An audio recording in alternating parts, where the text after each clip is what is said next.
William telling the reluctant traveler that things will be different under his reign. I think it's safe to say that change is on my agenda. Change for good. 3 minutes. That's all it took to end decades of waiting. William and Catherine stood side by side and confirmed the date reportedly locked in for their coronation. June 2nd, 2027. Westminster Abbey. William's voice held steady. Catherine's breath did not. And that single crack in her composure told the world more than any official statement ever could. Before we go further, hit subscribe now, because what happened behind closed doors to get to this date is far more dangerous than the announcement itself. Here's the detail nobody caught at first. June 2nd falls exactly 74 years after Queen Elizabeth II's own coronation. Not a coincidence, according to royal sources. A deliberate line drawn straight back to her legacy. But behind the symbolism sat a family that had just spent weeks tearing itself apart to reach this moment. Catherine already understood what the date would cost, not just privacy. Her children's entire childhood reportedly placed under a harsher spotlight than she or William had ever lived under themselves. Off camera, William turned to his wife and asked her one question. "Are you ready?" She didn't hesitate. "We have to be." That answer wasn't confidence, it was survival, because that date on the screen was not the date originally agreed. Sources close to the household describe a sealed coronation file with one line crossed out in black ink and a new date written beneath it by hand, months earlier than planned. Forced through, allegedly after a confrontation nobody outside the family was ever supposed to hear about. It started at St. George's Chapel during what should have been a routine rehearsal. Charles reportedly missed his ceremonial cue, froze, looked toward the wrong side of the chapel, and before anyone could react, William stepped in and quietly corrected the sequence himself. 12 seconds. That's all it took for every senior royal in that room to understand something none of them were ready to say out loud. The crown had already started moving. Charles did not see it that way. According to accounts from those present, he waited until they reached the vestry, then turned on his own son and accused him of looking too eager to take control. William's answer cut deeper than the accusation. He said he stepped in because his father looked frightened. That one word reportedly wounded Charles more than any headline ever could. Catherine found William afterward, still gripping his ceremonial gloves so tightly the leather had folded into his palm.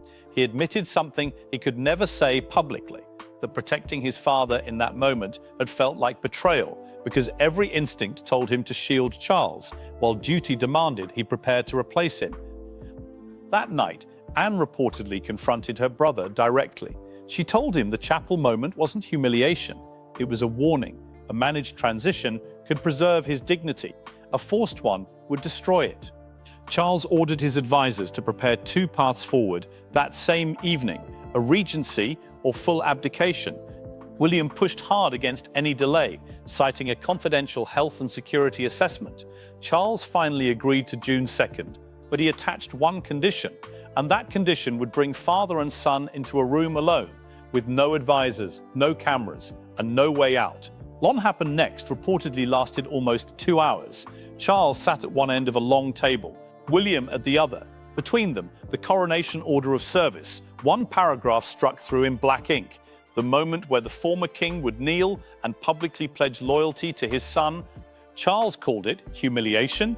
William called it the only thing capable of silencing months of dangerous speculation about a fractured succession. "You've prepared to receive the crown," Charles said. "You've never prepared to give one up." William stood so fast his chair scraped backward. He said something that allegedly stopped his father cold, that he had spent his entire life preparing for the day his father died, never for the far harder task of replacing a father who was still alive to watch it happen. "This doesn't feel like winning," William reportedly told him. "It feels like taking something you still love." Catherine walked in before either man could back down further and asked one question that ended the standoff. Did either of them want the first image of the new reign to be resentment between father and son? Charles offered a compromise on the spot. He would make the pledge standing, not kneeling. Sovereignty acknowledged, dignity intact. Neither man smiled. But the room finally exhaled. That should have ended it. It didn't. According to a documented note from the Lord Chamberlain's office, someone inside the household had already gone behind the family's back and tried to quietly alter the ceremony without authorization. Camila, sources suggest, had no formal power to stop what was coming, but she had decades of relationships inside the palace and allegedly used every one of them to secure Charles's position before it disappeared for good. She reportedly contacted the Lord Chamberlain directly, requesting an expanded ceremonial role for Charles and asking that she and Charles enter the Abbey immediately, ahead of William and Catherine, preserving the old order, even as the crown changed hands. Catherine discovered it herself, buried inside routine procession paperwork. Her own arrival time had been quietly shifted earlier, with zero explanation attached. She said nothing to William. Not yet. She wanted to hear it from Camilla directly first. What Camilla admitted in that private conversation reportedly stripped away every ounce of composure she built over 20 years in public life. She confessed she was terrified of becoming irrelevant the second another woman was crowned. Decades spent fighting for acceptance, reduced to a footnote in a single afternoon, but she refused to let personal fear rewrite constitutional fact and shut the interference down before it spread further, ordering every unauthorized change stripped from the program.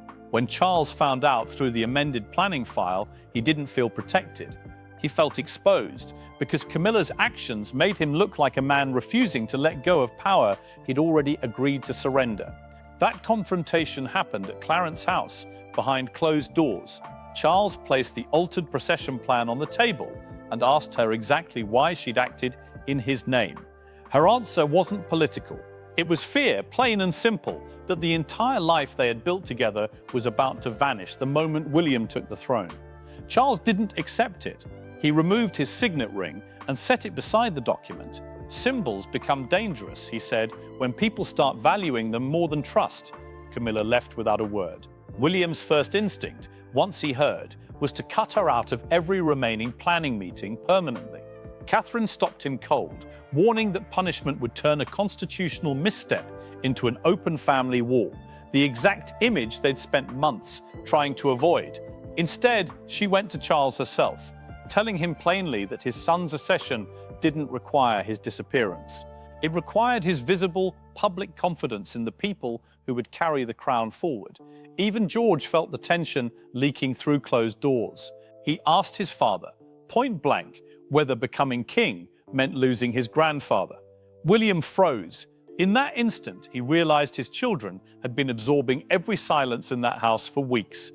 For Longfrion, that evening, William went looking for his father, not as the future king, but simply as a son. He found the study empty, only the unsigned abdication document waiting on the desk. Catherine found him standing there alone and stayed beside him. In that empty room, with no cameras and no advisors, William finally admitted his real fear out loud, not failing as king, becoming so consumed by the role that George, Charlotte, and Louis grew up feeling the same emotional distance he remembered from his own childhood. Catherine broke the wax seal on a letter reportedly left behind by the late Queen herself, addressed to whoever would one day stand in Catherine's place. Its message was short: never mistake silence for strength or duty for the absence of love. Beneath the coronation oath, William wrote his own private promise. His children would never become mere instruments of the institution they were born into. Charles entered the room only once invited in. William told him plainly that the new monarchy would honor everything he'd done, without pretending this transition had been painless. Charles sat, signed the abdication instrument, and asked for one thing only: that history remember this as protection, not retreat. Father and son embraced. By sunrise, the story had already outgrown the palace walls.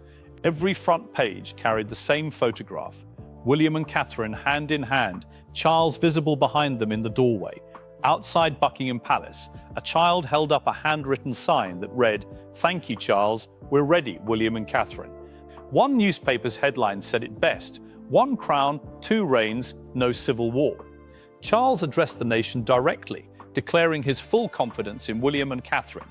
Camilla stood beside him in silence, then privately apologized to Catherine for trying to alter the procession behind her back. Catherine accepted it, but set one boundary that would define the new reign going forward. Private fear could never again override public duty. Camila agreed. And then June 2nd, 2027 finally arrived. The bells of Westminster Abbey rang out over more than just a coronation. They marked the end of a battle fought entirely behind closed doors between a father, a son, and the woman who had held the entire family together while it nearly broke apart. William and Catherine walked in together, side by side, refusing to let this become a solitary rise to power. Charles took his place beside Camilla without hesitation, stepping back completely and letting the new king and queen command every second of the ceremony. During the formal pledge, Charles stood, looked his son directly in the eye, and swore loyalty to him in a voice that didn't waver once. Every rumor of resistance died in that instant. Moments later, Catherine received her crown and immediately turned to find George, Charlotte, and Louis in the crowd. Not triumph, reassurance. That was her first instinct as queen. Anne watched something finally lift from her brother's face, the tension of months gone in a single breath. He hadn't lost the monarchy that day. He'd protected it by knowing exactly when to let it go.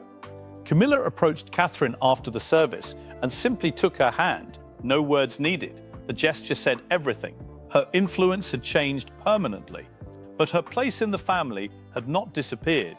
William's first address as king honored Charles's service, Catherine's courage, and the trust of a public that had watched every uncertain moment play out. He promised a monarchy built on responsibility and openness, then walked out of the abbey beside his wife, not as a son who had defeated his father, but as one who had finally finished what his father started. The crown had passed, the conflict was over, and a new reign began with the one victory no ceremony could ever manufacture, a family that entered the future without leaving each other behind. Thanks for watching. Hit subscribe so you don't miss what happens next inside the new reign.